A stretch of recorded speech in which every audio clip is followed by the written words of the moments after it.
कि देश बनाएं या फिर अपने बेटों की लाशें ढोएं, इसी कस्म में हर जीती बाजी हारी जाती है।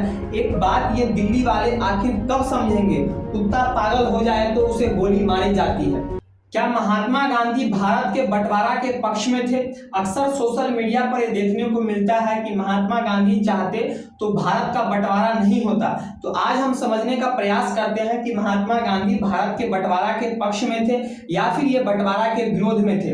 दरअसल सबसे पहले मुसलमानों के लिए एक अलग राष्ट्र की मांग मोहम्मद इकबाल ने किया था। ये वही मोहम्मद इकबाल है जिन्होंने ये गीत लिखा था, सारे जहां से अच्छा हिंदुस्तान हमारा। तो मोहम्मद इकबाल ने 1930 ईस्वी में सबसे पहले कहा कि मुसलमानों के लिए एक अलग राष्ट्र होना चाहिए। इन्होंने कहा सूबा ए सरहद, वर्तमान में जो पाकिस्तान का एक ये राज्य है खैबर पख्तूनख्वा, इसको सूबा ए सरहद कहा जाता था। तो मोहम्मद इकबाल ने 1930 ईस्वी में कहा सूबा ए सरहद पंजाब, बलूचिस्तान और सिंध, ये 4 स्टेट को मिलाकर मुसलमानों के लिए एक अलग राष्ट्र होना चाहिए। तो मुसलमानों के लिए सबसे पहले एक अलग राष्ट्र की मांग मोहम्मद इकबाल ने किया था। उसके बाद आप सभी को पता है कि 1933 ईस्वी में इंग्लैंड में तृतीय गोलमेज सम्मेलन हुआ था। तो जब इंग्लैंड में तृतीय गोलमेज सम्मेलन हुआ था उस दौरान चौधरी रहमत अली, ये चौधरी रहमत अली इंग्लैंड के कैम्ब्रिज विश्वविद्यालय में पढ़ाई कर रहा था। तो तृतीय गोलमेज सम्मेलन के दौरान चौधरी रहमत अली ने कहा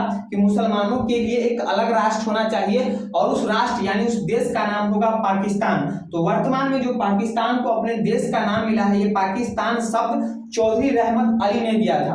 उसके बाद भारत में कट्टरपंथी हिंदू और कट्टरपंथी मुस्लिम ये दोनों अलग अलग होने की मांग करने लगे। मुसलमान कहने लगे कि मुसलमानों के लिए एक अलग राष्ट्र होना चाहिए और हिंदू कहने लगे कि हिंदुओं के लिए एक अलग राष्ट्र होना चाहिए। लेकिन यहाँ भी महात्मा गांधी ने इसका विरोध किया। आगे चलकर 1937 ईस्वी में महाराष्ट्र के अहमदाबाद में हिंदू महासभा का अधिवेशन हुआ। इस हिंदू महासभा के अधिवेशन में वीडी सावरकर ने, दामोदर सावरकर ने भी कहा कि मुसलमानों के लिए एक अलग राष्ट्र होना चाहिए और हिंदुओं के लिए एक अलग राष्ट्र होना चाहिए। लेकिन महात्मा गांधी ने यहाँ भी वीडी सावरकर का विरोध किया, जिसके बाद भारत में बहुत सारे हिंदू मुस्लिम दंगे देखने को मिला। तो यहाँ आप देख रहे हैं कि महात्मा गांधी विरोध ही कर रहे हैं। लेकिन आगे चलकर आप सभी को पता है कि मुस्लिम लीग का एक बहुत ही फेमस नेता हुआ मोहम्मद अली जिन्ना। ये मोहम्मद अली जिन्ना भी मुसलमानों के लिए एक अलग राष्ट्र पाकिस्तान की मांग कर रहा था और इसको सबसे अच्छा मौका तब मिल गया जब 1946 ईस्वी में भारत में चुनाव हुआ। तो उस समय पूरे भारत में कांग्रेस को 923 सीट पर जीत मिला और मुस्लिम लीग को 425 सीट पर जीत मिला।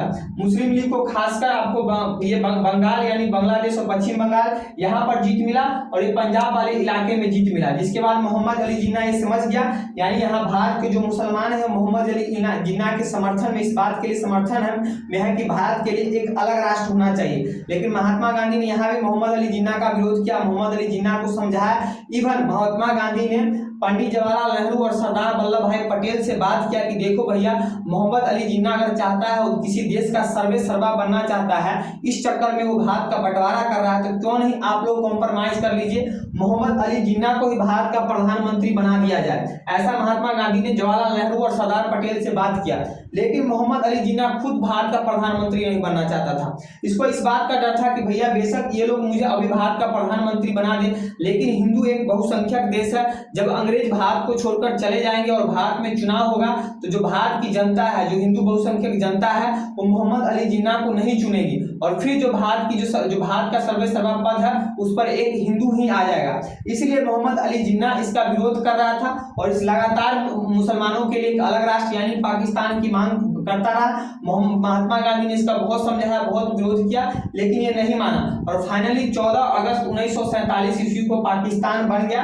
एक इनमें से मिला पश्चिमी पाकिस्तान और एक मिला पूर्वी पाकिस्तान और 15 अगस्त 1947 ईस्वी को भारत आजाद हुआ। यहाँ तक हो जाने के बाद भी, देश का 2 टुकड़ा हो जाने के बाद भी महात्मा गांधी ये चाहते थे कि भैया चलो उनके देश का बेशक विभाजन हो गया, लेकिन जो भारत के लोग हैं पाकिस्तान जाने में और पाकिस्तान के लोगों को भारत आने में किसी भी प्रकार का वीजा और पासपोर्ट का जरूरत नहीं हो। महात्मा गांधी का यह कहना था कि देश बेशक उनका देश बट गया है, बेशक एक सीमा रेखा खिंचा गया, लेकिन दोनों देश एक ही है, यहाँ की संस्कृति एक ही है। इसलिए यहाँ के लोगों, भारत के लोगों को पाकिस्तान जाने में और पाकिस्तान के लोगों को भारत आने में किसी भी प्रकार की वीजा और पासपोर्ट की जरूरत नहीं होनी चाहिए। और इसे लेकर महात्मा गांधी पाकिस्तान में जाकर मोहम्मद अली जिन्ना से बात भी करने वाले थे, लेकिन ये पाकिस्तान जाते उससे पहले ही नाथूराम गोडसे ने 30 जनवरी 1948 ईस्वी को महात्मा गांधी के सीने में 3 गोली मारकर इनकी हत्या कर दी और महात्मा गांधी का जो सपना था वो चूरो चूर हो गया।